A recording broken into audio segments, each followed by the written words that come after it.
महाड नगरपालिका निवडणूक काळात घडलेल्या मारहाण प्रकरणात राज्याचे मंत्री भरत गोगावले यांचे पुत्र विकास गोगावले यांच्या अडचणी वाढताना दिसतात। माणगाव न्यायालयानं 2 वेळा आणि मुंबई न्यायालयानं एकदा अटकपूर्व जामीन अर्ज फेटाळल्यानंतर आता कोर्टानं पुन्हा दिलेल्या निर्णयामुळे गोगावले गटाची चिंता वाढली आहे। 2 डिसेंबर 2025 रोजी महाड नगर परिषदेच्या सार्वत्रिक निवडणुकीच्या मतदानादरम्यान प्रभाग क्रमांक 2 मध्ये शिंदे गट आणि राष्ट्रवादी काँग्रेसच्या कार्यकर्त्यांमध्ये तुफान राडा झाला होता।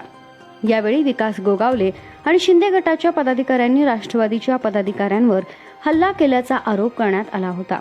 या प्रकरणी विकास गोगावले यांच्यासह तब्बल 29 जणांविरोधात गुन्हा दाखल करण्यात आला होता।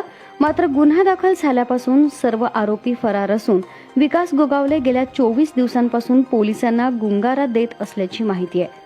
राष्ट्रवादी काँग्रेसचे पदाधिकारी नाना जगताप हे देखील या मारहाण प्रकरणानंतर फरार असल्याचं समोर आलंय। त्यामुळे पोलिसांकडून फरार आरोपींचा कसून शोध सुरू आहे। या संपूर्ण प्रकरणामागे राज्यातील सत्ताधारी महायुतीतील अंतर्गत संघर्षही कारणीभूत असल्याची जोरदार चर्चा राजकीय वर्तुळात सुरू आहे। महायुतीचे सरकार स्थापन झाल्यापासून पालकमंत्रीपदावरून मंत्री भरत गोगावले आणि राष्ट्रवादीचे नेते सुनील तटकरे यांच्यात सातत्यानं संघर्ष सुरू आहे। दोन्ही नेत्यांकडून एकमेकांचे कार्यकर्ते फोडण्याचं राजकारण गेल्या काही महिन्यांपासून रंगलं असून त्यातूनच वैर आणखी तीव्र झालाय।